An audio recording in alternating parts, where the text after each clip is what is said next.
हम basically railway में जब हम भर्ती होते हैं, तो जब हम भर्ती होते हैं तो हमारी अपनी कोई ना कोई हमारी जिस कैडर में जिस कैटेगरी के अंदर सबसे पहले इम्पोर्टेंट चीज़ रहता है कि हमारा अपना पोजीशन, हमारी अपनी पोजीशन। अगर मैं आज के डेट में ओएस हूँ तो मेरी एक पोजीशन है, हो सकता है मैं प्रमोशन लेके आया हूँ या फिर मैं किसी इनिशियल रिक्रूटमेंट ग्रेड में आया रहूँगा।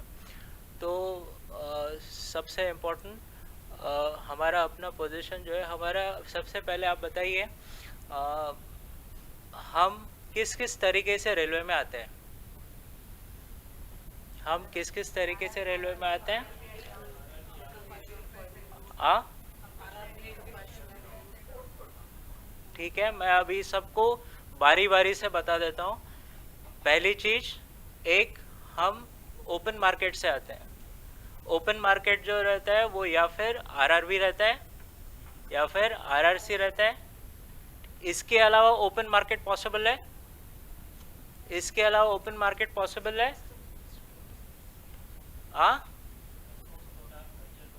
स्पोर्ट्स कोटा होता है, कल्चरल कोटा होता है, और कुछ? Scouts and guide quota. और एक चीज आप भूल रहे हो, कंपैशनेट ग्राउंड। और एक आ और एक जीएम पावर, जो बेसिकली सब्सटीट्यूट्स होते हैं। पुराने ज़माने में कैजुअल लेबर्स आते थे, आज के डेट में कैजुअल लेबर्स का अपॉइंटमेंट जो है वो बंद है। अब बारी बारी से लेते हैं, ठीक है। सबसे पहला डायरेक्ट रिक्रूटमेंट। डायरेक्ट रिक्रूटमेंट जो होता है वो नॉर्मली आरआरबी या आरआरसी अपना एक लंबा प्रोसीजर करता है, और ये जो लंबा प्रोसीजर जो है ये आपके द्वारा भेजे गए इंडेंट्स के अगेंस्ट में होता है, ठीक है। आप सबसे पहले क्या करते हो, आपकी रिक्वायरमेंट भेजते हो कि हमारे यहाँ पे फलाना फलाना डायरेक्ट रिक्रूटमेंट की वैकेंसी है। आप पूरा असेसमेंट्स करते हो, यानी जो कैलकुलेशन वर्क जो है आपके बैकग्राउंड में करते हो। उसके बाद में फिर आरआरबी को या आरआरसी को आप आपके रिक्वायरमेंट देते हो कि भाई मेरे यहाँ पे, हमारे यहाँ पे इस डिपार्टमेंट के इस कैटेगरी में इतनी वैकेंसीज है। जब आप ये बोलते हो तो इसके बाद में फिर नेक्स्ट प्रोसेस जो रहता है वो आरआरबी जब करता है। आरआरबी अपना फुल प्रोसीजर करने के बाद में आपको ये जितने भी फाइनली सेलेक्टेड कैंडिडेट्स जो है वो दिया जाता है, ठीक।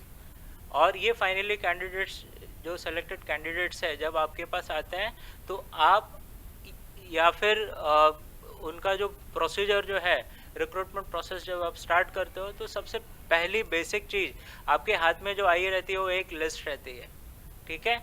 और वो लिस्ट जो है वो लिस्ट मेरिट के हिसाब से होती है, एम आई राइट? उसमें मेरिट रहता है, मेरिट ऑर्डर लिखा रहता है। तो आपको वो जो लिस्ट, उसका जो ऑर्डर जो है वो ऑर्डर आपको आरआरबी ने दिया रहता है। उनके अपने ड्यू प्रोसेस के बाद में एक आपको एक उनकी एक पोजीशन दी रहती है जिसे हम कहते हैं आरआरबी की merit position. So initial recruitment के अंदर आपको जो आरआरबी की जो मेरिट पोजीशन जो है उसको पकड़ के आगे बढ़ना है।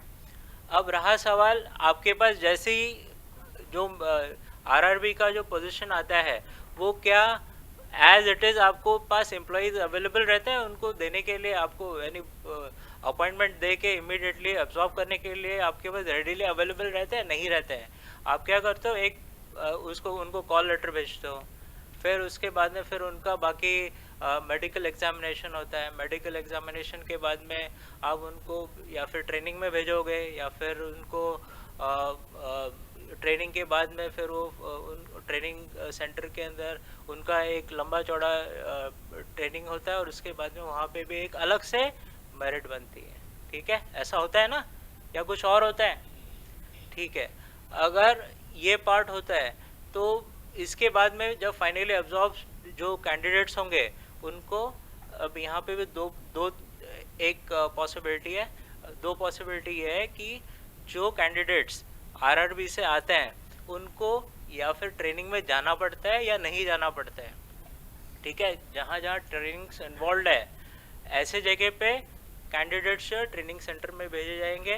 ट्रेनिंग सेंटर में भेजने के बाद में जहाँ जो ट्रेनिंग सेंटर का फाइनल एग्ज़ाम होता है उसके बाद में उनको एक मेरिट लिस्ट दी जाती है यानी एग्जामिनेशन के बेसिस के ऊपर, और वो मेरिट लिस्ट जो होगी वो उनकी सीनियरिटी डिटरमाइन करेगी। Is that clear? ठीक है, समझ में आ गया? यानी जो आरआरबी कैंडिडेट्स जो है जिनका अपना ओरिजिनल मेरिट होने के बाद भी जब आप वो ट्रेनिंग सेंटर में जाते हैं, ट्रेनिंग सेंटर में 1 साल की ट्रेनिंग के बाद में उनके पास जो कोई भी यानी एग्जामिनेशन के बाद में उनके मार्क्स आते हैं, उन मार्क्स को एज पर उनका मेरिट जो ट्रेनिंग सेंटर डिसाइड करेगा वो उनकी सीनियरिटी हो जाएगी, पहली बात। दूसरी बात, कभी कभी ट्रेनिंग की ज़रूरत नहीं पड़ती। आरआरबी कैंडिडेट्स तो है लेकिन हमको उनको ट्रेनिंग देने की ज़रूरत नहीं होती है। जब ऐसे कैंडिडेट्स आएंगे तो एक पैनल बना के आएंगे, एक ब्लॉक, ठीक है, उनको एक आरआरबी ने एक अपनी पोजीशन दी रहेगी, मेरिट पोजीशन दी रहेगी। ये मेरिट पोजीशन जो है ये वो पोजीशन होगी जिसको एज इट इज़ आपको ड्यू प्रोसेस यानी जितना रिक्रूटमेंट का प्रोसेस ख़त्म हो जाएगा उसके बाद में उनको एज इट इज़ उसमें लगा के रखना है, सीनियरिटी में लगाना है। ठीक है, ये एक अपने आप में एक ब्लॉक होगा। अब एक और पॉसिबिलिटी हो सकती है कि आपने कैंडिडेट्स को तो बुला लिया लेकिन अगर वो कैंडिडेट टाइमली नहीं आया due to his own reason, not due to administrative reason, जब ऐसा होता है तो क्या आपको उसकी मेरिट पोजीशन देने की ज़रूरत है या नहीं है? यस और नो? ज़रूरी है, देना ज़रूरी है। अगेन मैं बोल रहा हूँ, एक कैंडिडेट अपनी कोई भी मेरिट पोजीशन के पास लेके आता है, आप रिक्रूटमेंट प्रोसेस कर रहे हो, आपने उसको एक टाइम दिया हुआ है और टाइम देने के बाद में सारे कैंडिडेट्स आ गए, एक XYZ नहीं आ पाया, आप उसको ट्रेनिंग की कोई ज़रूरत नहीं है, लेकिन वो आदमी अपने खुद की वजह से नहीं आ रहा है, वो एडमिनिस्ट्रेटिव रीज़न से नहीं आ रहा है, ऐसा नहीं है, एडमिनिस्ट्रेशन उसको नहीं कह रहा है कि आप मत आओ, वो कैंडिडेट जो है वो खुद की वजह से 2, 3, 4 महीने 5 महीने लेट हो रहा है, तब आप ऐसे कैंडिडेट को जब वो आएगा तब से उसकी पोजीशन दोगे, ना कि उसको वो मेरिट देने की ज़रूरत नहीं है। Is that clear? Is that clear? ठीक है, ओके। अब जहाँ ट्रेनिंग की मैंने बात की थी, दोनों तरीके की बात की, वापस ट्रेनिंग पे आ जाते हैं। ट्रेनिंग पे ज़रूरी नहीं है, कभी कभी कैंडिडेट्स जो है बहुत ज़्यादा होते हैं, ठीक है। जब बहुत ज़्यादा कैंडिडेट्स रहेंगे तब क्या होगा, ये जो कैंडिडेट्स जो होंगे एक साथ आप एक जगह भेज नहीं पाते हो, तो this is administrative reason, okay.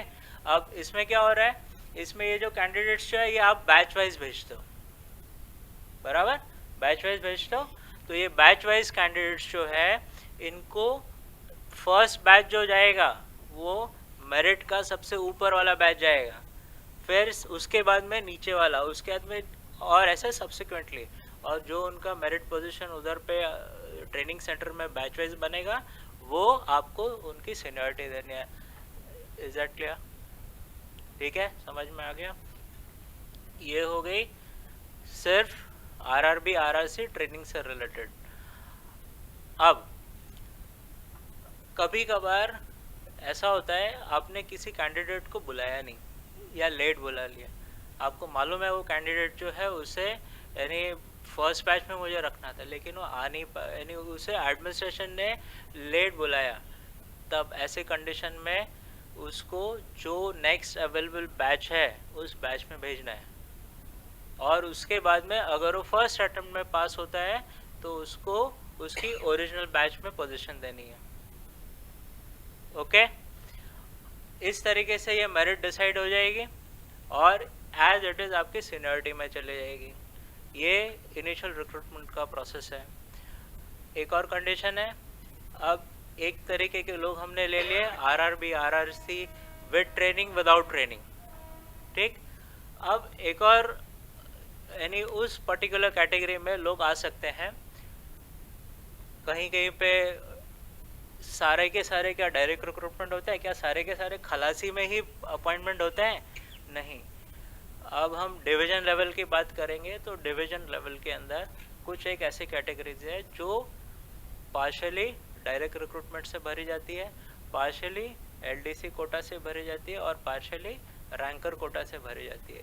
इसका अपना अपना रिस्पेक्टिव परसेंटेज रहता है जो, और अलग अलग कैटेगरीज के लिए अलग अलग परसेंटेज है। इसी के लिए मैं वो परसेंटेज अभी डिस्क्राइब नहीं करूँगा क्योंकि वो समझ एक एक it is respective to that category. तो आपको जिस किसी भी कैटेगरी के अंदर इस तरीके के 3 एलिमेंट्स है, तब आपको जहाँ प्रमोशन लेके एम्प्लॉय ऊपर जाता है, ऐसे जगह पे उस एम्प्लॉय का, यानी जितने भी एम्प्लॉयज़ जो पैनल में रैंकर कोटा के बनते हैं, इनको उनकी एज इट इज़ जो एक ब्लॉक बनता है, अगर मैंने 15 लोगों को प्रमोशन दिया है तो 15 लोगों का एक ब्लॉक है, ठीक है? इसके बीच में कोई नहीं घुसेगा, इसके इनके आपस की जो सीनियरिटी है उसको बिल्कुल डिस्टर्ब नहीं करना है। Is that clear? ये ब्लॉक एज इट इज उठ के ऊपर जाएगा। आरआरबी आरआरसी का ब्लॉक अपने आप है, आरआरबी वाला, आरआरसी तो 100% डायरेक्ट रिक्रूटमेंट, तो वो एक अपना ब्लॉक है। वो आरआरबी का ब्लॉक, उनका मेरिट पोजीशन आपके आरआरबी ने दिया हुआ मेरिट पोजीशन हो सकता है, और या फिर ट्रेनिंग सेंटर का मेरिट पोजीशन, व्हाटएवर। ये होने के बाद में ये ब्लॉक एक के नीचे एक, ठीक है? अगर डायरेक्ट रिक्रूट आता है, डायरेक्ट रिक्रूट का ब्लॉक, अगर रैंकर आता है, रैंकर का ब्लॉक, एलडीसी आता है, एलडीसी का एक ब्लॉक रहेगा। एलडीसी वाले अपने अगर जहाँ ट्रेनिंग रिक्वायर्ड है वो ट्रेनिंग करके आएंगे, but they will not leave their inter से सीनियरिटी, उनमें कोई भी डिस्टर्बेंस नहीं होना चाहिए। Okay, is that clear? अब आप बोलोगे कि रैंकर कोटा का आदमी आए हैं, सबके सब आप एक साथ प्रमोट नहीं कर रहे हो, कभी कभी क्या होता है रिफ्यूज़ल दे देते हैं। अब रिफ्यूज़ल देने के बाद में आपने 1 साल के डिबारेशन पीरियड के बाद में उसको प्रमोशन दे दिया है, अब क्या करोगे? उसकी ओरिजिनल पोजीशन देना है या नहीं देना है? यस और no? What is to be done? RRB से, आरआरबी नहीं, रैंकर कोटा के अगर मैंने 15 लोगों को प्रमोशन दिया है, 15 लोगों का एक पैनल निकल गया है, ओके? अब ये 15 लोगों का जो पैनल है, इसमें से सेकंड नंबर का एम्प्लॉय जो है उसने कहा कि मुझे प्रमोशन नहीं चाहिए, he has refuse that promotion, ठीक है? अब रिफ्यूजल दे दिया है, तो रिफ्यूजल के बाद में अब वो 1 साल के लिए डिबार हो गया। 1 साल के डिबारेशन के बाद में अब इस आदमी को आपको 1 साल के बाद प्रमोशन देना है। बाकी लोग ऑलरेडी 1 साल पहले प्रमोट हो गए। अब आप क्या करोगे? इसकी सीनियरिटी पैनल पोजीशन दोगे या कुछ और दोगे? हाँ, panel position, panel position, panel position, absolutely wrong. Panel position आप नहीं दोगे। आप इस आदमी को जो उसका रिस्पेक्टिव पैनल है उस पैनल में नीचे रखोगे, ओके? फर्स्ट डिबारेशन के बाद में आप प्रमोशन जब आप करते हो तो आप उस पर्टिकुलर पैनल में 15, अगर उसका सेकंड पोजीशन है तो 15 के नीचे डालो, ओके?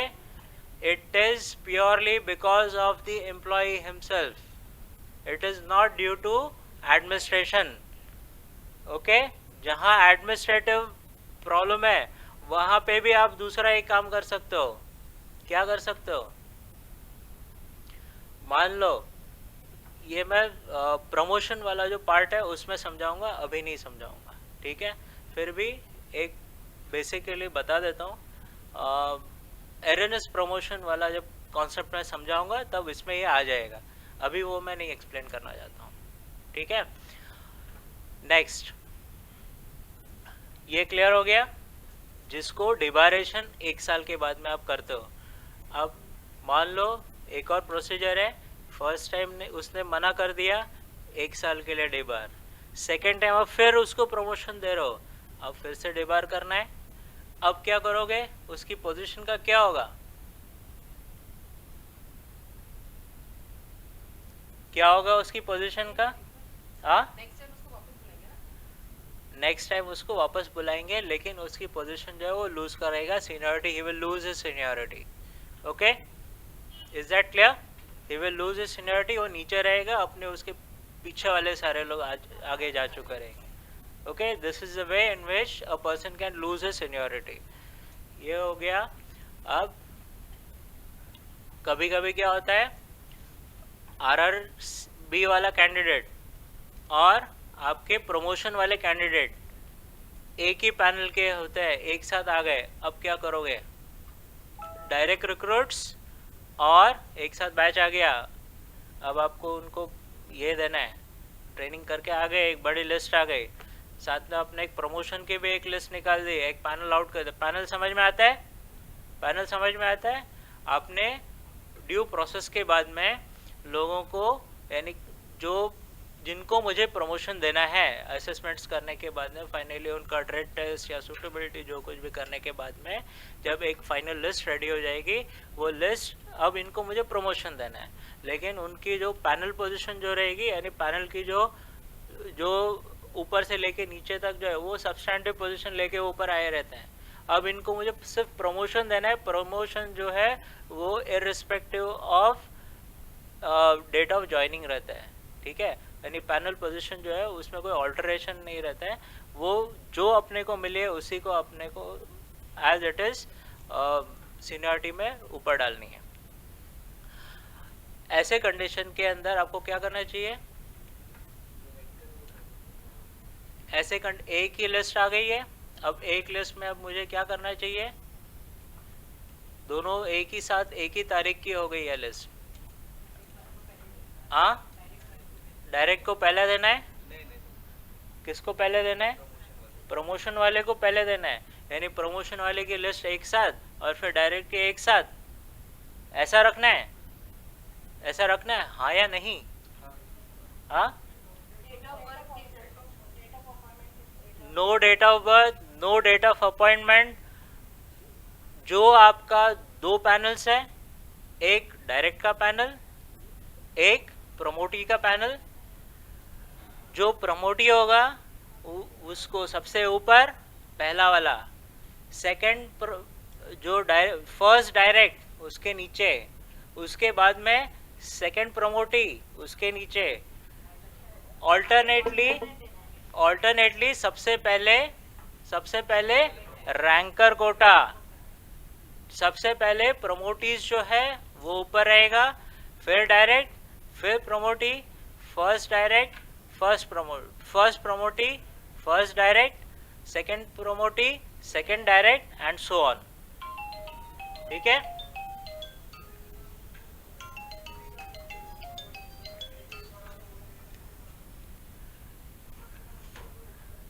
ठीक है, इस तरीके से इनकी सीनियरिटी लगेगी। एक कैटेगरी है सब्स्टिट्यूट्स, समझ में आ गया? दो तरीके से मैं समझा रहा हूँ, एक डायरेक्ट कोटा, एक रैंकर कोटा। रैंकर कोटा और डायरेक्ट कोटा यानी प्रमोशन वाले जो लोग हैं वो, इन लोगों का ऑल्टरनेट सेम पैनल वाला पोजीशन रहेगा। तो जब पैनल अगर ऑल्टर होगा तो डिफरेंट पैनल का तो आपके लिए कोई यानी सीनियरिटी में कोई डाउट नहीं है। ठीक है, एक है कैटेगरी सब्स्टिट्यूट्स। सब्स्टिट्यूट्स की जब आप रिक्रूटमेंट करते हो तो नॉर्मली सब्स्टिट्यूट्स जीएम कोटा वाला होता है। इन लोगों को सीनियरिटी कब से दोगे? कब से दोगे? हाँ, पहली बात सब्स्टिट्यूट का सिंपल रिक्रूटमेंट्स मैं समझा देता हूँ।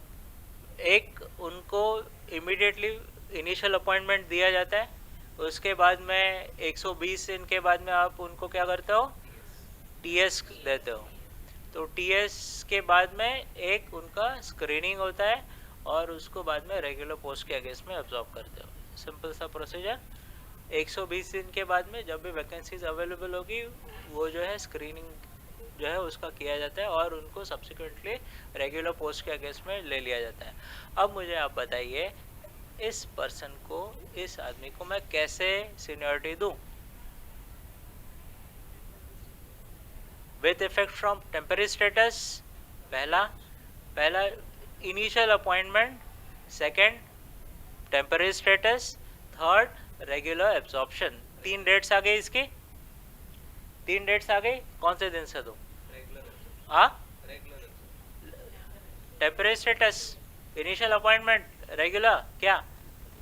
हाँ, बिल्कुल नहीं, ना टीएस से मिलेगा ना इनिशियल अपॉइंटमेंट से। After only and only after regular absorption. Okay okay, doubt clear?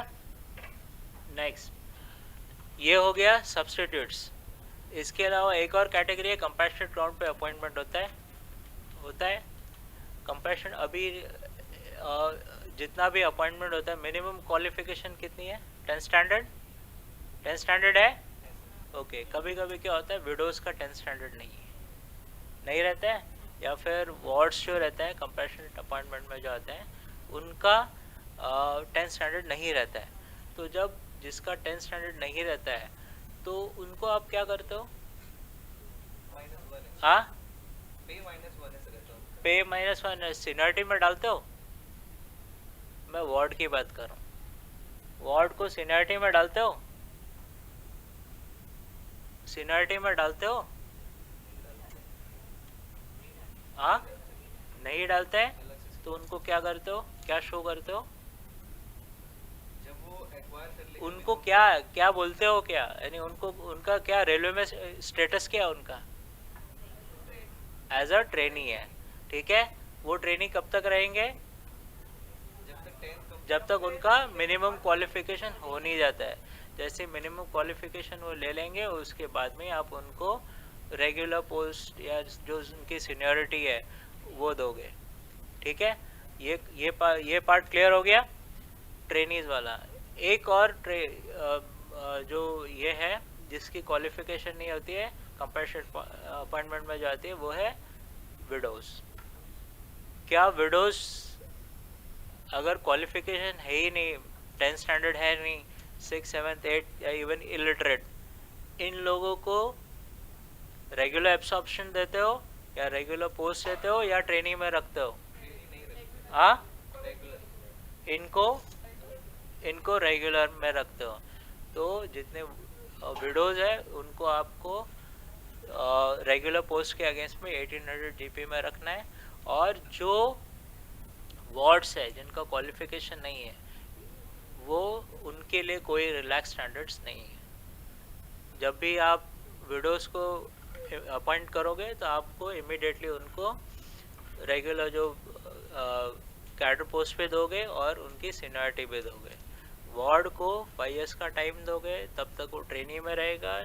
उसके बाद में जब भी वो अपना क्वालिफिकेशन लेके आएगा, तब उसको आप सब्सिक्वेंटली जो 1800 ग्रेड पे भी दोगे और उसके बाद में रेगुलर सीनियरिटी पे दोगे। तब तक वो एज अ ट्रेनी रहेगा, वो रेलवे एम्प्लॉय कहलाएगा। उसको सारे के सारे जो रेलवे के रेगुलर एम्प्लॉयज़ के जो बेनिफिट्स हो मिलेगा, लेकिन वो ट्रेनी ही कहलाएगा, ठीक है। उसको आगे जो उसका प्रमोशंस जो है वो ब्लॉक रहेगा।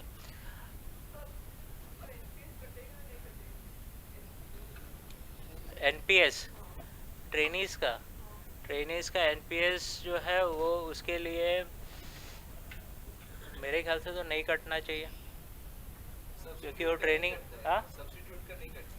नहीं कटना चाहिए, रेगुलर पोस्ट में नहीं है वो, ठीक है। ये हो गया आपका इनिशियल लेवल का, यानी आपका सीनियरिटी डिसाइड करने का क्राइटेरिया।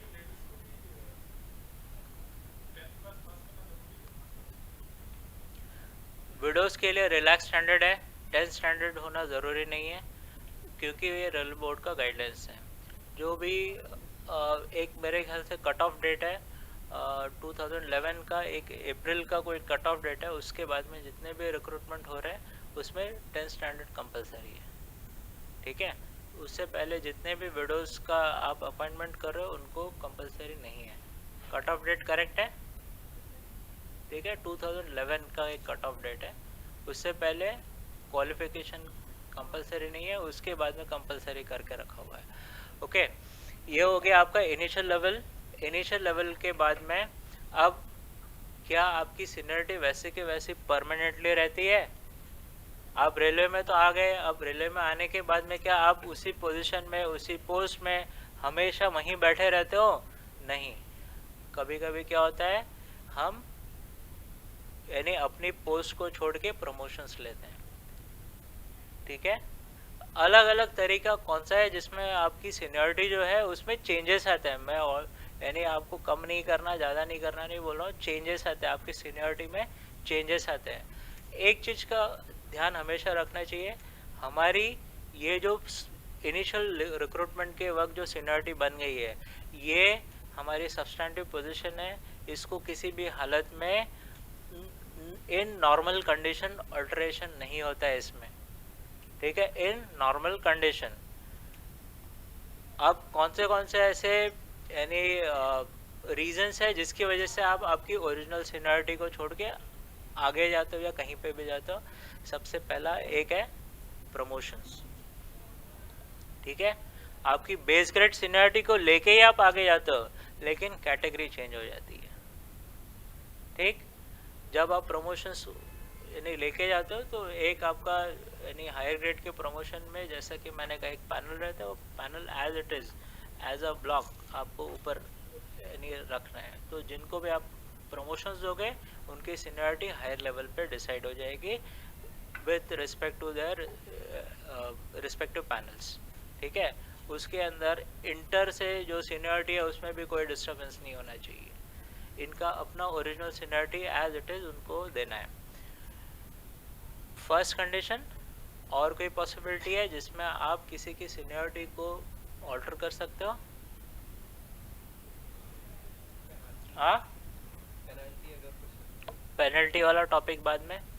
इसके अलावा हाँ, रिजर्वेशन वाले आगे जाते हैं। हाँ, एग्जाम, वो तो प्रमोशंस हो गया। प्रमोशंस के अंदर आप दो कैटेगरी के प्रमोशंस है। एक आपका जो सिलेक्शन वाला प्रोसेस है जिसमें या फिर सीनियरिटी रहती है या नहीं रहती है। जहाँ सीनियरिटी नहीं रहती है, जनरल सिलेक्शन यानी जनरल पोस्ट को भरते हो एप्लीकेशन इनवाइट करके, तब तो ऑब्वियसली आदमी अपनी सीनियरिटी छोड़ के ही ऊपर जाता है। ठीक है, तो वो जब प्रमोशन ले लेगा तो उसको ये प्रमोशन का पार्ट है बेसिकली, तो वो अपनी जो हायर पोस्ट है उसकी रिस्पेक्टिव सीनियरिटी को वो ले लेगा। उसी तरीके से रैंकर कोटा भी अपना जो पोजीशन है वो ऊपर प्रमोशन के बाद में ले लेगा। ये तो हो गया। इसके अलावा एक मैंने अभी बताई थी, डिबारेशन वाली बताई थी कंडीशन। डिबारेशन में आप उसकी सीनियरिटी को क्या कर रहे हो, आप सीनियरिटी को ऑल्टर कर रहे हो। ये this is purely due to the reason of employ and not due to the administrative reason. ये दूसरा हो गया। अब और भी पॉसिबिलिटी है, अब किसी की सीनियरिटी चेंज होने की और पॉसिबिलिटी है। ट्रांसफर्स, ये सबसे एक इम्पॉर्टेंट चीज़ है। ट्रांसफर्स दो तरीके के होते हैं, एक म्यूचुअल ट्रांसफ़र और दूसरा ओन रिक्वेस्ट ट्रांसफर्स। अब इसमें भी और कैटेगराइजेशन है। जो ओन रिक्वेस्ट ट्रांसफ़र है within seniority, outside seniority. ठीक है, mutual transfers within seniority, outside seniority. समझ में आ रहा है मैंने क्या कहा? आप आपकी एक बार इनिशियल लेवल पे जो सीनियरिटी ले ली है, उस सीनियरिटी को पकड़ के ही आपको ऊपर ऊपर जाना है, प्रमोशंस लेने हैं, जो कुछ भी आपका जो करियर ग्रो होगा उधर से ही होगा। अगर आप आपकी सीनियरिटी को छोड़ के कहीं और जाते हो तो आपकी सीनियरिटी छूट जाएगी और जहां आप जाओगे वहां पे वो डायरेक्ट रिक्रूटमेंट वैकेंसी जहां रहेगी उसके अगेंस्ट में आपकी सीनियरिटी डिसाइड हो जाएगी। वो उधर के लिए आपने आपकी पोजीशन छोड़ दी ओन रिक्वेस्ट ट्रांसफ़र के वक्त। अब जब आप आपकी सीनियरिटी छोड़ देते हो तो आप जहाँ जाते हो वहाँ पे आपकी सीनियरिटी कैसे डिसाइड होती है?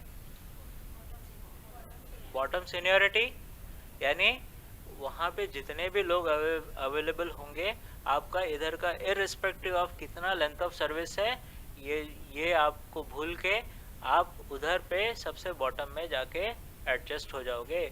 You will lose your seniority because of किसकी वजह से? Your own reason and not because of administration. ठीक है, ये दो चीज एकदम कॉन्सेप्ट दिमाग में रख लीजिए। जहाँ पे एम्प्लॉय का अपना खुद का रिक्वेस्ट रीजन है, वहाँ पे he is going to lose his seniority. जहाँ पे एडमिनिस्ट्रेटिव रीजन है, he will not lose his seniority. अब पहला ट्रांसफर हो गया, own request transfer, inter railway inter division. Within seniority में लूज होता है सीनियरिटी। मुझे अगर यहाँ से बॉम्बे सेंट्रल नहीं पसंद है, मुझे महालक्ष्मी में जाना है, महालक्ष्मी में मेरा कैडर पोस्ट है, मेरी सीनियरिटी के लोग उधर बैठे हैं, वहाँ के लोग इधर आ सकते हैं, इधर के लोग उधर जा सकते हैं, क्या मेरी सीनियरिटी ऑल्टर होगी? नहीं होगी। Within seniority station to station या डेपो टू डेपो अगर हमारा ओन रिक्वेस्ट रहेगा तो हमारी सीनियरिटी बिल्कुल ऑल्टर नहीं होगी। Is that clear? अब ये विद इन वाला हो गया। जहाँ भी ओन रिक्वेस्ट आउटसाइड होता है वहाँ पे सीनियरिटी लूज हो जाएगी। अब आ जाओ म्यूचुअल के ऊपर। म्यूचुअल ट्रांसफ़र जब होता है तो मुझे बताइए क्या ये सीनियरिटी जो है म्यूचुअल ट्रांसफ़र में यानी एक जाता है एक आता है, तो हमारे रिस्पेक्टिव जो नंबर ऑफ पोस्ट है उसमें तो कुछ प्रॉब्लम नहीं हो रहा है। यानी यहाँ के जो नंबर ऑफ एम्प्लॉयज़ है और वहाँ के इक्वल रहेंगे। ये तो एडमिनिस्ट्रेटिव यानी जो एंगल है। अब एम्प्लॉय के पॉइंट ऑफ व्यू से अगर हम सोचते हैं तो जो जा रहा रहेगा या जो आ रहा रहेगा उसकी सीनियरिटी कैसे हमें डिसाइड करनी चाहिए?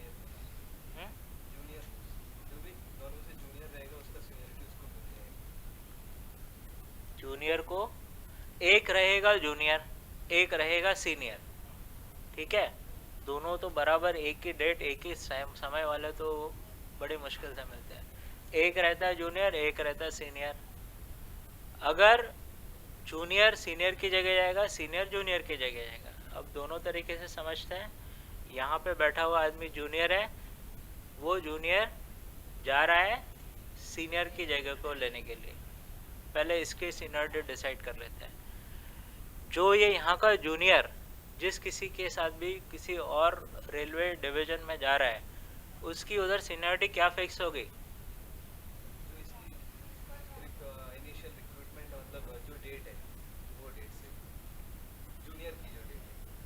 जूनियर की डेट। चलो अब यानी थोड़ा यानी यहाँ पे उसने 3 साल की सर्विस की तो उधर जाके 3 साल की सर्विस उसको मिलेगी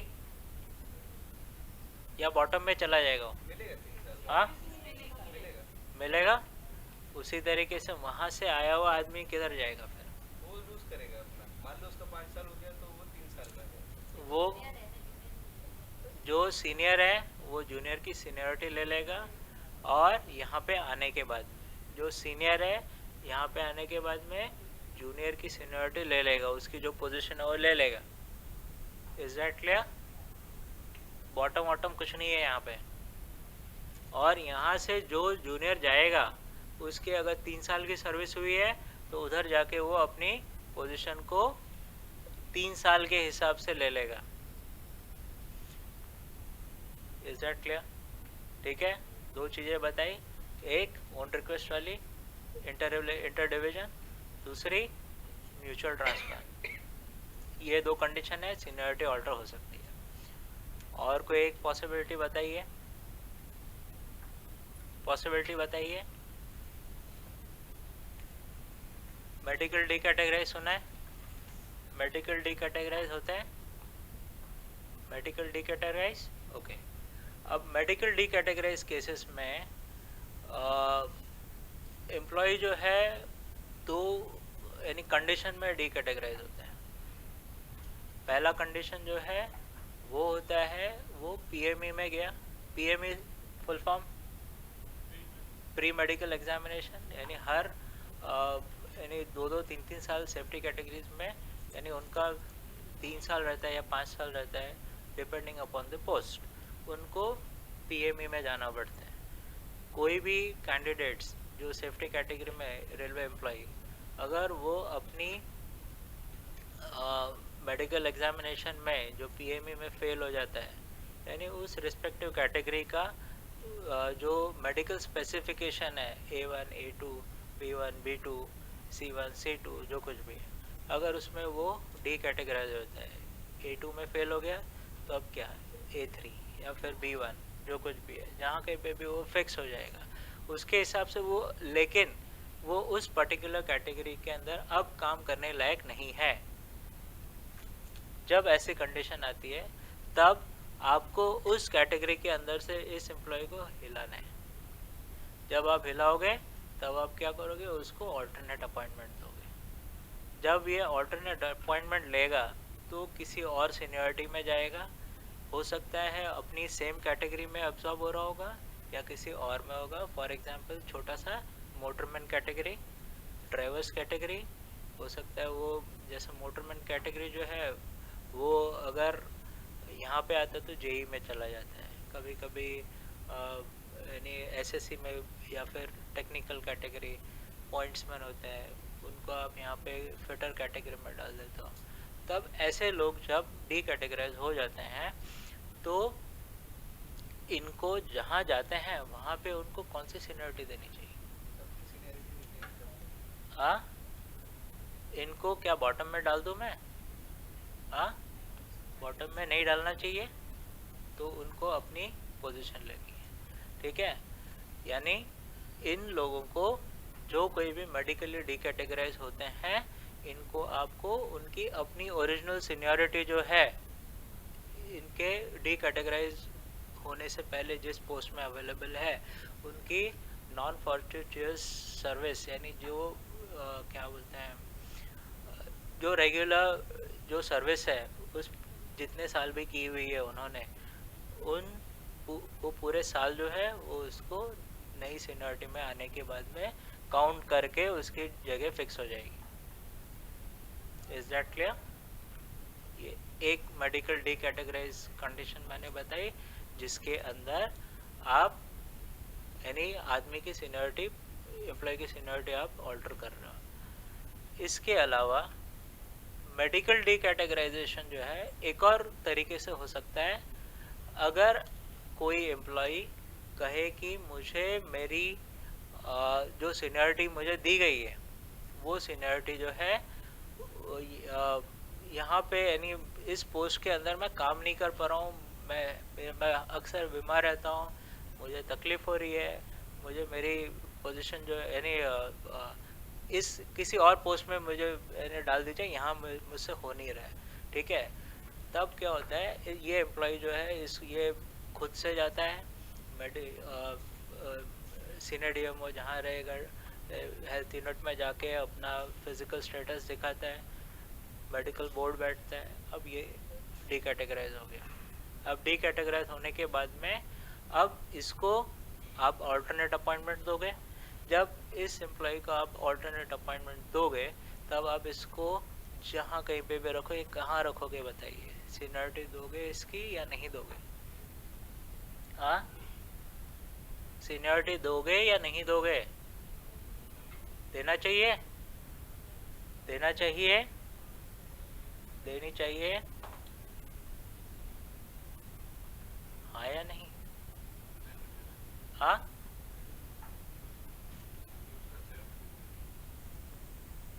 हमेशा जहाँ कहीं पे भी एम्प्लॉय का अपना रीज़न रहता है वहाँ पे आपको नहीं देना है।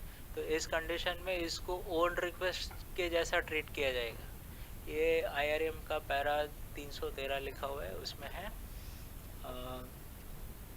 इस एम्प्लॉय को जो ओन रिक्वेस्ट ट्रांसफ़र जो है पैरा 312 है, उसमें जो जैसा कंडीशन है उस तरीके से आपको देना है।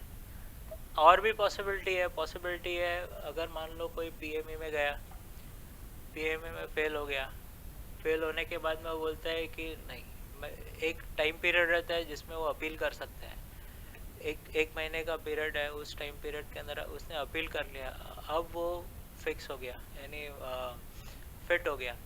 फिट होने के बाद में अब इसको कैटेगरी से हटा दिया और उसके बाद में फिर वापस कैटेगरी में ला दिया, तो अब इसकी सीनियरिटी ओरिजिनल जो जिस पोस्ट से वो हटा है उसमें रहेगी या नहीं रहेगी?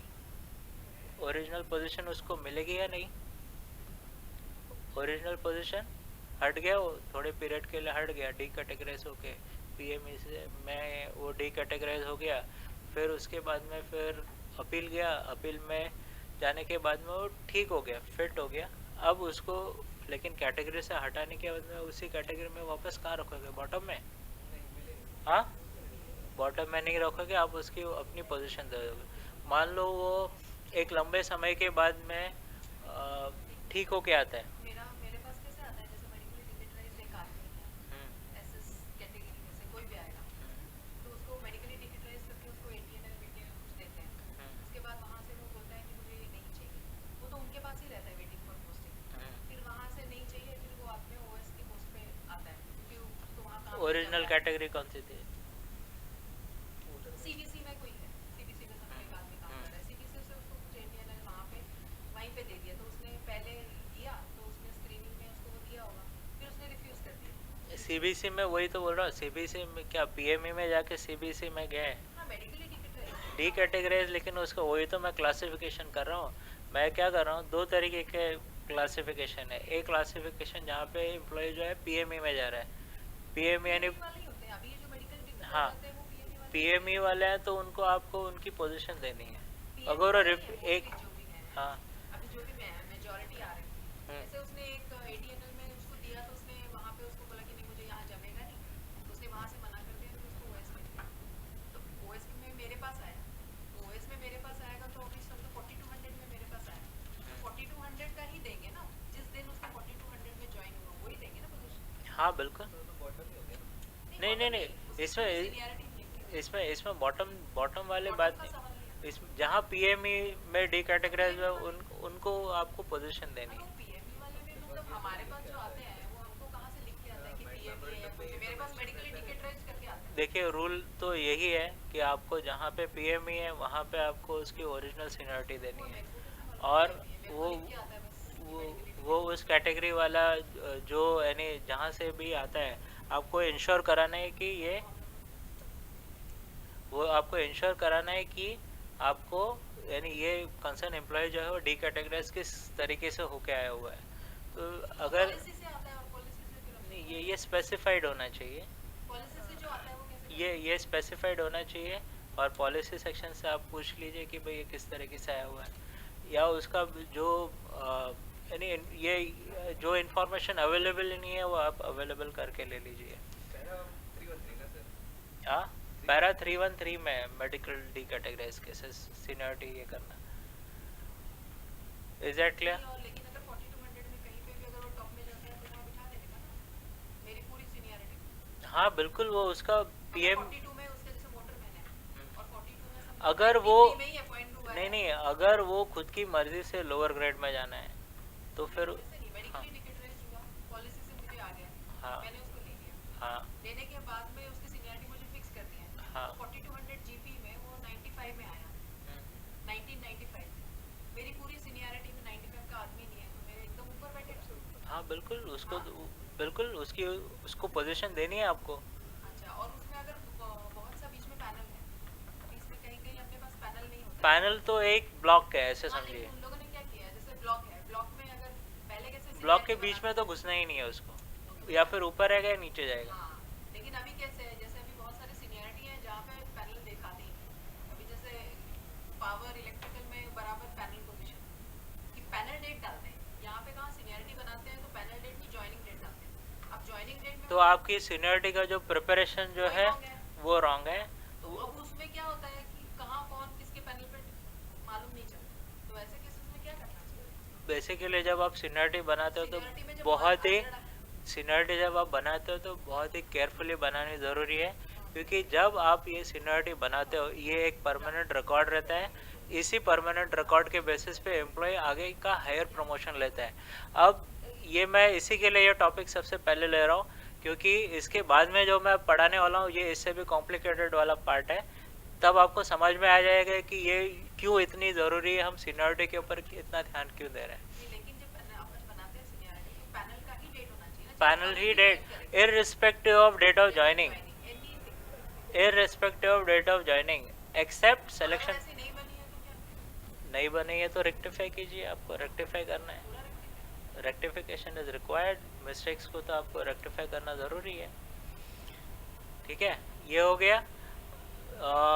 जैसे कि मैंने कहा पीएमई के अंदर वो खुद के वो पीएमई नहीं खुद के वजह से डिकैटेगराइज हो रहा है और कहीं और जा रहा है तो उसको ओन रिक्वेस्ट ट्रांसफ़र माना जाएगा और पैरा 312 जो है वो लागू होगा इसके अंदर। Is that clear?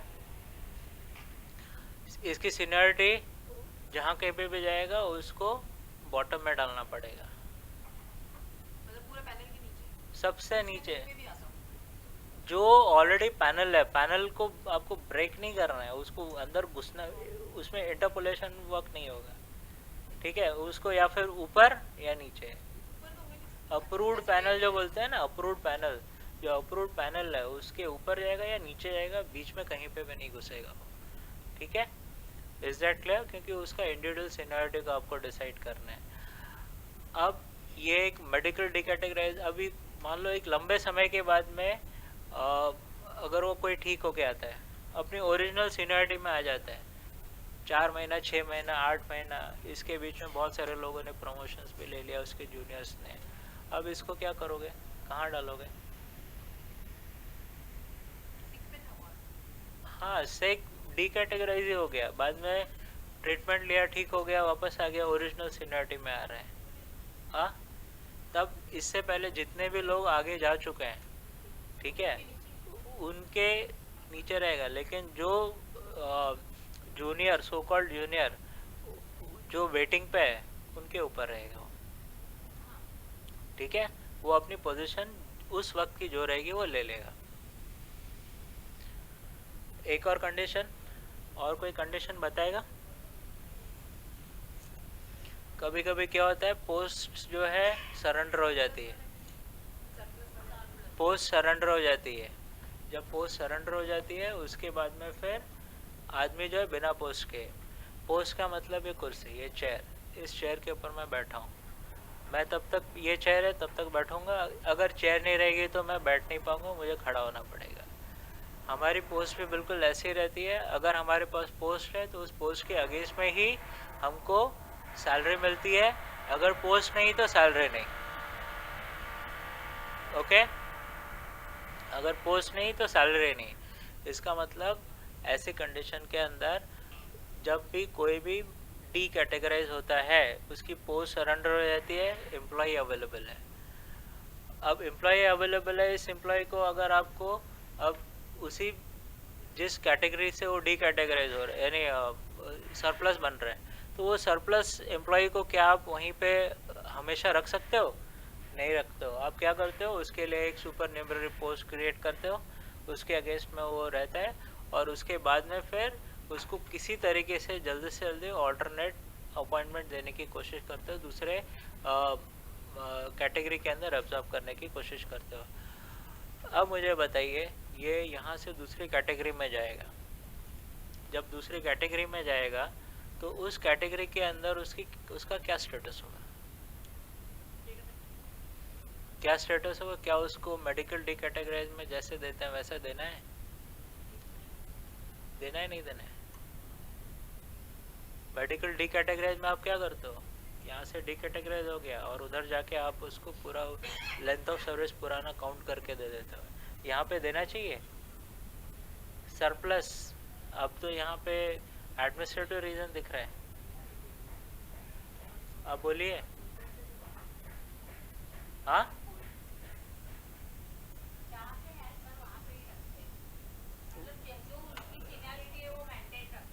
सीनियरिटी नए पोस्ट में, नए नए कैटेगरी के अंदर कहाँ जाना चाहिए, जहाँ कहीं पे भी वो एब्सॉर्ब हो रहा है। हाँ, कहाँ कहाँ जाएगा?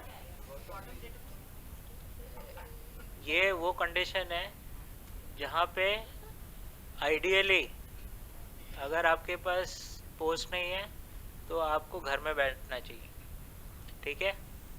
आपको ना इधर जाना है, ना उधर जाना है, ना कहीं जाना है। लेकिन एक रेलवे एडमिनिस्ट्रेशन नॉर्मली एक सॉफ्ट स्टैंड रखता है, ऐसे लोगों को घर में नहीं बैठाया जाता है, इनको इनकी लेंथ ऑफ सर्विस देख के, इनका बैकग्राउंड देख के इनको ऑल्टरनेट पोस्ट में अपॉइंटमेंट दिया जाता है।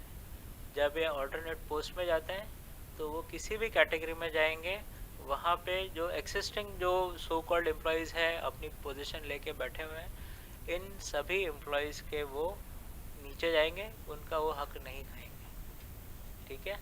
तो उनको बॉटम में रखना पड़ेगा जिस दिन भी वो उधर पे जाके ज्वाइन होते हैं।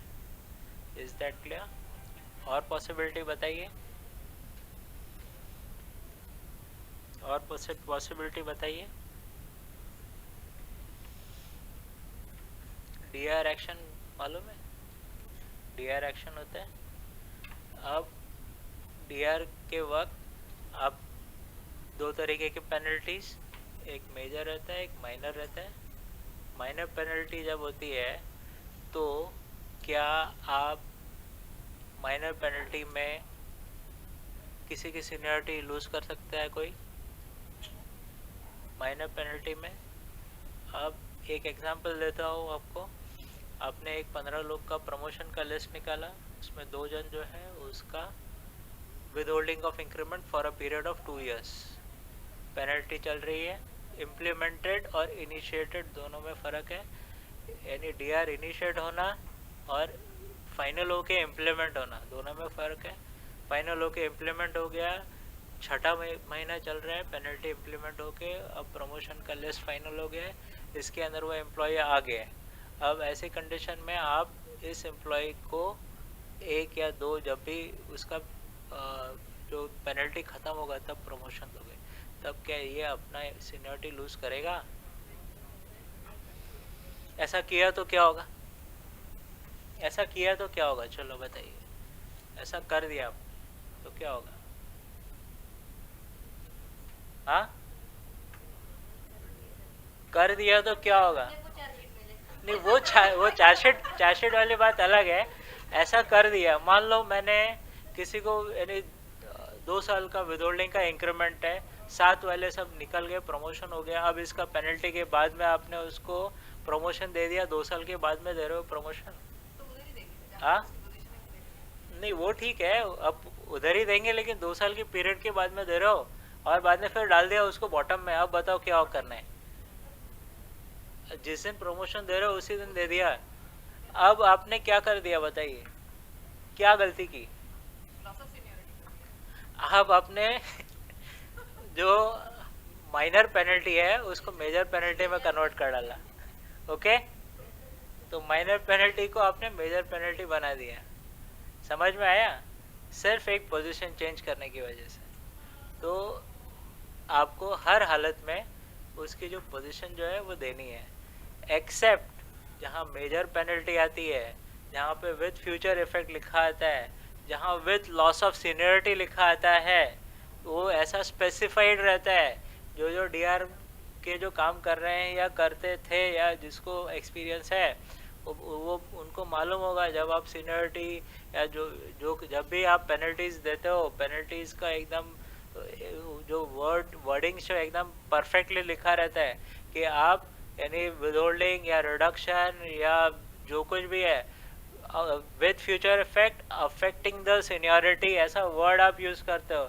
जब इस तरीके की कंडीशन आएगी तब आप एम्प्लॉय का सीनियरिटी जो है वो लूज हो रहा है, it is because of the DR action. और डीआर एक्शन जो है it is because of the employee's mistake and it is not because of the administrative reason. Okay, ऐसे कंडीशन में सीनियरिटी लूज हो जाएगी और किसी भी वजह से वो अपनी सीनियरिटी को लूज नहीं करेगा।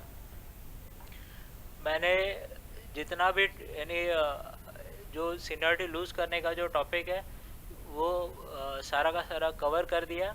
एक और इम्पोर्टेंट बात बतानी ज़रूरी है, एक है पैरा 321 IREM का पैरा 321 चैप्टर 3 ऑफ IREM, ठीक है। इसके अंदर ये लिखा है कि आप एम्प्लॉय को सीनियरिटी जो है वो उसको दिखाना ज़रूरी है। इसी के लिए आप आज की तारीख में एनुअली सीनियरिटी पब्लिश करते हो। जब ये सीनियरिटी एनुअली आप पब्लिश करते हो तो आपको हर एम्प्लॉय का हर स्टेटस जो है वो उसको properly as per your service record आपको दिखाना है।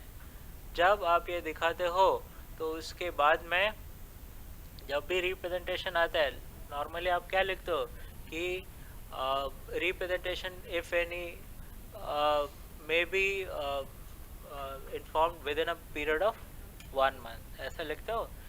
किसी का कास्ट में प्रॉब्लम है, डेट ऑफ बर्थ में प्रॉब्लम है, डेट ऑफ जो कुछ भी एक्स वाई जेड, उसके सारे सर्विस पर्टिकुलर्स में कुछ भी गलती है तो वो आप जो है यानी 1 महीने का टाइम पीरियड मांगते हो, और 1 महीने के बियॉन्ड आप बोलते हो कि नहीं होगा। नॉर्मली 1 साल का पीरियड रहता है। 1 साल के पीरियड के अंदर कोई भी करेक्शन आप अगर करवाना चाहते हो as per para 321 of IREM, जल्द से जल्द आपको करेक्शन करना है, लेकिन रिप्रेजेंटेशंस को आपको एंटरटेन 1 साल तक आप कर सकते हो।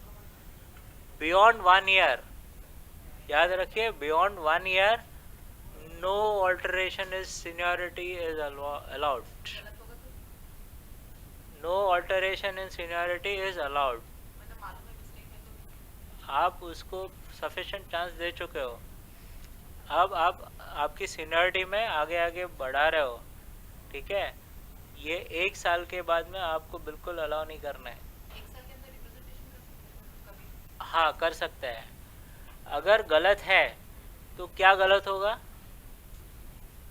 क्या गलत होगा? इंटरपोलेशन जो भी है, जो भी नहीं, मान लो सीनियरिटी में अगर मान लो 1 साल के बाद में 2 साल के बाद में ये अगर क्लरिकल एरर है तो आप इस क्लरिकल एरर के लिए रिस्पॉन्सिबल हो। और अगर क्लरिकल एरर कैसे मालूम है? क्लरिकल एरर क्या, प्रमोशंस आपने ओवरलुक करके दे दिया होगा किसी को, प्रमोशंस ओवरलुक करके दे दिए। 1 साल में सीनियरिटी लगा दिया उसको, हाँ 1 साल तक रिप्रेजेंटेशन नहीं आया, दूसरी बार प्रमोशन ऑर्डर निकाला, हाँ, सीनियरिटी के बेस पे सब कर दिया। तो प्रमोशन निकाल दिया तो आपने तो एक यानी एक एरर को कंटिन्यू कर डाला है। हाँ तो 1 साल तक रिप्रेजेंटेशन नहीं आया। नहीं है तो आप उसके सेट पोजीशन को चेंज नहीं करना है। लेकिन अगर रेक्टिफिकेशन बाद में अगर आता है तो आपको रेक्टिफिकेशन स्ट्रिक्टली नॉट अलाउड। 1 साल के बाद हाँ, rectification is strictly not allowed. 2-3 समझो 2-3 फिर सीनियरिटी निकल चुकी है। फिर आपको रिप्रेजेंटेशन का नेचर क्या है वो देखना पड़ेगा। रिप्रेजेंटेशन का नेचर अगर loss of seniority, loss of promotion ऐसा कुछ होता है तो उसमें कोई टाइम रिस्ट्रिक्शन नहीं है। नहीं ऐसा नहीं, लेकिन अगर लॉस तो हो रहा है ना, सीनियरिटी का लॉस। 2 साल कंटिन्यूस सीनियरिटी निकलता रहा, उसका पोजीशन वहीं पे दिखाते हैं, हाँ, किसी ने कोई ऑब्जेक्शन नहीं लिया, ऑब्जेक्शन नहीं लिया है तो एम्प्लॉय ने अपना एक्नॉलेज किया रहेगा ना पोजीशन। कैसे हर एक एम्प्लॉय नहीं, वो तो ज़रूरी है फिर आपको वो बोलेगा कि 2 साल के बाद में मुझे मालूम ही नहीं, मैंने देखा ही नहीं, वो तो एक्नॉलेज करना कंपलसरी है। विदाउट एक्नॉलेजमेंट नहीं है 2 साल नहीं है तो फिर आप उसको रेक्टिफाई 1 साल के बियॉन्ड में नहीं कर सकते नहीं कर सकते हैं ना, बिल्कुल नहीं कर जैसा सकते। है वैसे ही करते हैं। आपको जवाब आप यही देना है कि 1 साल से ज़्यादा हो गया है, हम नहीं कर सकते। 1 साल के बाद में इसकी वजह ये है कि आप कंटिन्यूसली सिलेक्शन कर रहे हो, सूटेबिलिटी कर रहे हो, प्रमोशंस निकाल रहे हो। अब ये सिंपल एक ऐसा बिल्डिंग बनाने जैसे है। आप बिल्डिंग बना रहे हो, first floor, second floor, third floor, fourth, fifth, 25th floor की बिल्डिंग तैयार कर दी आपने। एक एक यानी फ्लोर में यानी एक एक सूटेबिलिटी सिलेक्शन जिसमें 15-20 ऐसे 50 लोगों का प्रमोशंस कर रहे हो। आप अचानक नींद से जागोगे और बोलोगे कि ये ग्राउंड फ्लोर खराब है। ग्राउंड फ्लोर खराब है इसका मतलब क्या हो गया, पूरी बिल्डिंग उसको तोड़ नहीं सकते हो।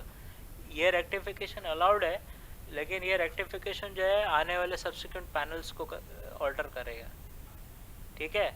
आने वाले सब्सिक्वेंट पैनल्स को ऑल्टर करेगा, हर एक की सीनियरिटी पोजीशन में ऑल्टरेशन आएगा। जो सो कॉल्ड जूनियर सीनियर आगे पीछे जा चुके हैं उनकी ओरिजिनल पोजीशन को दे के फिर ये रेक्टिफिकेशन होगा, which is a very tedious process. इसलिए 1 ईयर रखा है। इसी के लिए 1 ईयर रखा है। आपको अगर रिप्रेजेंटेशन एंटरटेन करना है तो वो सारे प्रोसेस को आपको एरनेस प्रमोशन में लेके आपको रेक्टिफाई करना है, नहीं तो फिर ये नहीं किया जा सकता है। एरनेस प्रमोशन एक ऐसा एक ये है कंडीशन है जिसमें आप विदाउट रिस्ट्रिक्शन ऑफ टाइम आप यानी 1 साल का पीरियड फिर भूल जाओ, आप उसका जो करेक्टेड पोजीशन जो है वो पोजीशन आपको जब से भी बन रहा है आपको आप दे सकते हो। There is no time limit in this, ठीक है, only in case of earnest promotions. ये आपको प्रमोशन वाला पार्ट जब मैं समझाऊंगा तब समझ में आ जाएगा। इतनी बस पैरा 321 याद रखिए, बहुत ज़रूरी है। इसमें रेक्टिफिकेशन जो है 1 साल के बाद में अलाउड नहीं है। एक और इम्पोर्टेंट बात ज़रूरी है बताना, डेट ऑफ बर्थ, क्या आप डेट ऑफ बर्थ ऑल्टर कर सकते हो? डेट ऑफ बर्थ ऑल्टर कर सकते हो? आपकी सीनियरिटी में किसी ने कहा कि डेट ऑफ बर्थ मेरा रॉन्ग है, कर सकते हो? सर्विसशीट में लिखा है, वो इसने गलती से दूसरा लिख दिया तो क्यों नहीं कर सकते? सर्विस शीट में बराबर है, बराबर लेकिन है, लिखते समय क्लेरिकल एरर है। क्लरिकल एरर है। हाँ, तो क्यों नहीं कर सकते? हाँ, सब उल्टा, मतलब अभी जैसे कट एंड पेस्ट है, कट एंड पेस्ट का ऊपर का नीचे कर दिया, सब सर्विस शीट एक अगर करेक्ट है करेक्ट है सर्विसशीट, लेकिन एंट्री रॉन्ग किया है सर सीनियरिटी, तो क्यों नहीं कर? तो आप करेक्शन कर सकते हो, एकदम सही। और सर्विस शीट में ही रॉन्ग है, अब क्या करोगे? सर्विसशीट में रॉन्ग कभी होगा जब एम्प्लॉय बोलेगा wrong। हाँ, एम्प्लॉय का बर्थ सर्टिफिकेट रहता है ना, पहली बात तो ये है कि आप जब भी उसके सर्विस रिकॉर्ड में एंट्री मारते हो तो वो जो है वो वन टाइम एंट्री रहती है at the time of recruitment. सारी चीज़ें आप वेरीफाई करके डालते हो। एक बार आपने डाल दिया, आफ्टर वेरिफिकेशन, प्रॉपर वेरिफिकेशन एक बार आपने डाल दिया तो उसमें normally alter date of birth में तो 100% नॉट अलाउड है, ठीक है। और जहाँ पे क्लरिकल एरर्स रहती है, क्लरिकल एरर्स के की वजह से किसी की यानी एंट्री अगर रॉन्ग लिख दी, नॉर्मली ये वो कंडीशन है जब एम्प्लॉय इलिटरेट किसी ज़माने में होता था कि उसकी सर्विस शीट कोई और भरता था, क्लरिकल पर्सन भरता था। ऐसे कंडीशन में इलिटरेट पर्सन जो है उसका अगर डेट ऑफ बर्थ रॉन्ग है तो with the approval of CPO आपको हेडक्वार्टर में भेजना पड़ेगा, तभी वो उसका होगा। अदरवाइज इन ऑल केसेस अगर लिटरेट एम्प्लॉई है, अगर उसने गलत डाला है, रॉन्ग अगर डॉक्यूमेंट सबमिट करके अगर अपने डेट ऑफ बर्थ को डाला है, ऐसे डेट ऑफ बर्थ को आपको सीनियरिटी में अगर उसमें ऑल्टरेशन करने बोलते हैं तो आपको स्ट्रिक्टली नॉट अलाउड है। डेट ऑफ बर्थ में किसी भी तरीके का rectification in seniority it is not allowed. जो आपके सर्विस रिकॉर्ड में अवेलेबल है वही डालना है, इसके अलावा और कुछ भी नहीं डालना है। इसी के साथ ये जो सीनियरिटी वाला टॉपिक है ये ख़त्म हो गया, ठीक है। अभी आप जो रूल बेस्ड जो है वो थोड़ा सा देख लेते हैं। मैंने जो जो चीज़ें बताई है सारी कवर्ड की है।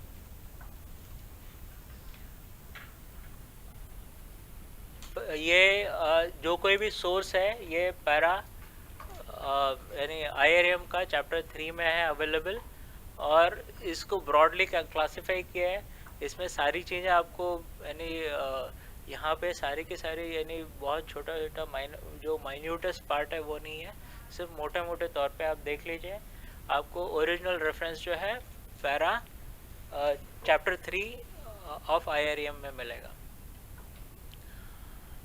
जनरल यानी जनरल जो आपकी जो सीनियरिटी है वो आपका यानी ग्रुप सी जो कैटेगरीज है और ग्रुप डी कैटेगरीज है, एक्सेप्ट डीजल लोकोमोटिव वर्क, और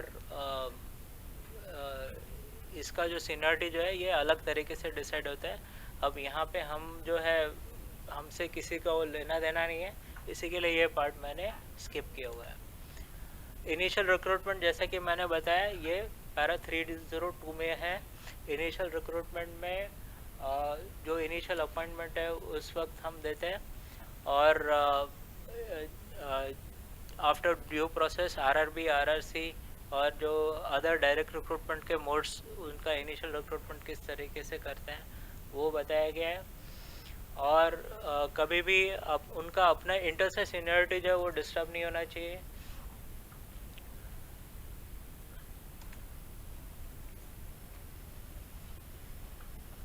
इनिशियल रिक्रूटमेंट में जहाँ ट्रेनिंग इन्वॉल्व है और ट्रेनिंग जहाँ पे इन्वॉल्व नहीं है ये फिर नेक्स्ट मैंने एक्सप्लेन किया था, वो पैरा 303 में दिया गया है। फिर नेक्स्ट मैंने कहा था एक और चीज़ एक मैंने स्किप किया है, वो मैं समझा देता हूँ। जहाँ पे सेम डेट पे अगर कोई प्रमोशन अगर ले लेता है यानी किसी का अपॉइंटमेंट का डेट ही सेम है, तब आपको उसका लोअर लेवल में जो कोई भी यानी उसका कैटेगरी है उस कैटेगरी का दो अगर कैंडिडेट्स का अगर सेम डेट ऑफ प्रमोशन अगर आता है तो उसको नीचे वाले लेवल की सीनियरिटी देखनी है। अगर वहाँ पे भी सेम डेट अगर आपको मिलेगा तो इनिशियल रिक्रूटमेंट लेवल पे जाना है, वहाँ पे भी सेम डेट रहेगा तो आपको उनका डेट ऑफ बर्थ चेक करना है, और वो भी अगर सेम रहेगा तो आप उनका नेम अल्फ़ाबेट वाइज देख लीजिए। तो इतना नीचे तक जा सकते हो, लेकिन आपको कहीं ना कहीं एक डिफरेंस मिल जाएगा, आप ये कर सकते हो।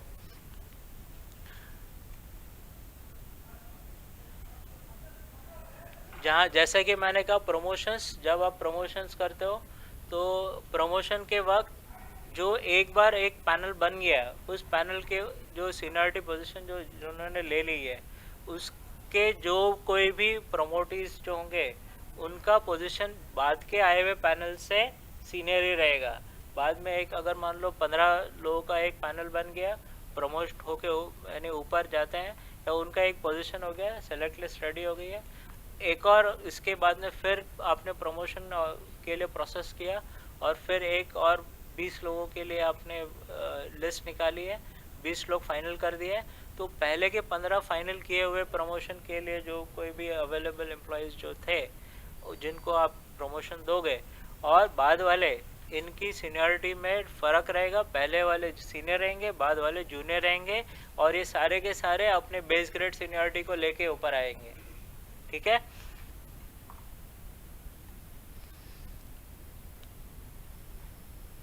कभी कभी जो ट्रेनिंग पीरियड जो है वो एक्सटेंड हो जाता है, तो एक्सटेंडेड ट्रेनिंग पीरियड जो है वो या फिर कंफर्मेशन जो है वो कंफर्मेशन के बाद में रेगुलर किया जाता है। तो कंफर्मेशन का जो डेट रहेगा वो डेट से ही उनको उनकी सीनियरिटी देनी है।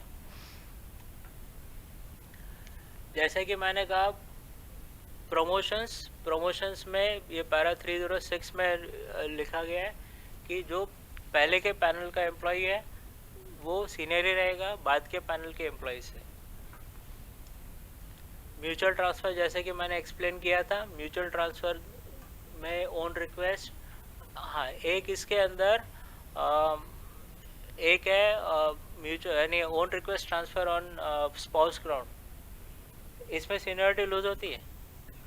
हाँ, ये ऑन रिक्वेस्ट से ट्रीट किया जाएगा। ठीक है।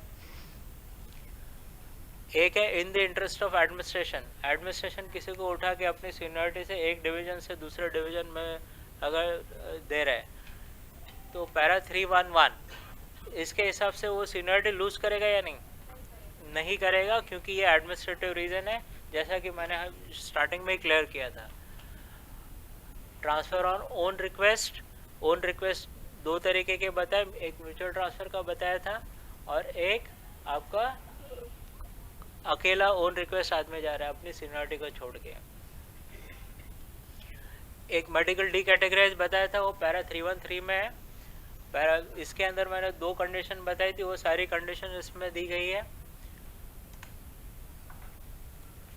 पैरा 313 में एक क्लॉज है जिसके अंदर रीडिप्लॉयड सरप्लस स्टाफ है, उनको किस तरीके से यानी ट्रीट करना है, उनकी वो सीनियरिटी किस तरीके से लूज करेंगे वो एक्सप्लेन किया था मैंने। जब सेम डेट ऑफ अपॉइंटमेंट होगा तब ये जो अभी जैसे मैंने बताया उनका लोअर लेवल पे जाओ और लोअर लेवल पे जाओ, इनिशियल रिक्रूटमेंट में जाओ, इनिशियल रिक्रूटमेंट भी सेम रहेगा, तो उनका डेट ऑफ बर्थ और फिर सब्सिक्वेंटली अल्फ़ाबेट वाइज जाओ। अभी कभी कभी रैंकर कोटा जो होता है, रैंकर कोटा में कंटिन्यूसली ट्रेड टेस्ट होता रहता है, कभी पार्ट पैनल आप निकाल देते हो, फिर कभी फाइनल पैनल निकाल देते हो। ये सारे के सारे जो प्रमोशंस जो है ये एक ही सिंगल सीनियरिटी को लेके आप कर रहे हो, नीचे का बेस ग्रेड सीनियरिटी को, यानी ये जो प्रोसेस है ये कंटिन्यूस माना जाएगा।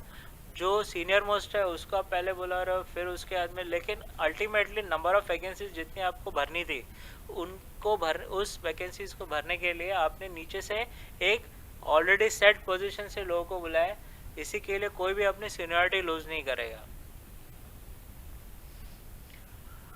एक है प्रमोशन लेते वक्त, ये पैरा 316 जो है ये मैं बाद में एक प्रमोशन वाले पीरियड इसमें फिर से बता दूंगा। कभी कभार क्या होता है, कोई यानी खुद की वजह से सिलेक्शन में अपेयर नहीं हो रहा है या फिर वो अपने किसी खुद के पर्सनल रीज़न की वजह से वो उस प्रमोशन के ट्रेड टेस्ट या सूटेबिलिटी में अपेयर नहीं हो पा रहा है, तो ऐसे कंडीशन में उस एम्प्लॉय को आपको खुद के रीज़न की वजह से जब वो नहीं रहता तो आप उसको क्या करते हो, उसको एक सेकेंड चांस दे देते हो। अगर वो फिर भी नहीं आता है तो आप उसको फिर उसके जूनियर्स को आगे भेज देते हो, लेकिन ये रिकॉर्डेड होना चाहिए। अगर रिकॉर्डेड नहीं रहेगा तो आप ऐसा अलाउ नहीं कर सकते। नॉन सिलेक्शन पोस्ट ये प्रमोशन के वक्त मैं एक्सप्लेन करूँगा, पैरा 319। ये एक ज़रूरी है, ये भी प्रमोशन के वक्त मैं एक्सप्लेन करूँगा, जहाँ पे आप अलग अलग डिपार्टमेंट से, जैसे आप जेई का पोस्ट भर रहे हो, तो जेई के पोस्ट को भरने के लिए आप लोअर ग्रेड एमसीएफ और ग्रेड 1 यहाँ से अलग अलग यूनिट की सीनियरिटी को क्लब अप करते हो। तो जब आप करते हो तो उनका ग्रेड 1 का जो सीनियरिटी है उनका उसका जो सर्विस है वो सर्विस काउंट करते हो, और उसके बाद में फिर जिसका जो सीनियर मोस्ट होगा, लेंथ ऑफ सर्विस ज़्यादा होगा, उसको ऊपर से लेके नीचे तक रखते हो, और उसके बाद में फिर आपका फर्दर सिलेक्शन प्रोसेस जो जेई के लिए होता है वो करोगे। यानी नॉर्मल सिलेक्शन का पार्ट है वो नेक्स्ट सेशन में समझा दूंगा। ये वही मैंने बताया, पैरा 321 मैंने एक्सप्लेन किया था कि ये जो है ये सबसे इम्पोर्टेंट है। यहाँ पे लिखा गया है beyond 1 year no case for revision in seniority list should be entertain beyond this period. Okay, उसमें ऐसे ही ए और बी दिया गया है। Railway servant may be permitted to see the seniority list in which their, ये गलत है, नेम्स है ये, आर प्लेस्ड, और if this cannot be conveniently be arranged they may be informed on request of their place on the seniority list. Staff concerned may be allowed to represent about their assignment of the seniority position within a period of 1 year after publication of the seniority list. No case for revision in the seniority list should be entertained beyond this period. Okay, ये याद रखना, ये बहुत ज़रूरी है। कभी कभी आपको कोर्ट केसेस वगैरह या फिर कैट में केसेस आते हैं, एएलसी में आते हैं, तो ये ज़रूरी रहता है। इसी के साथ मेरा ये सेशन ख़त्म हो गया। Any doubts?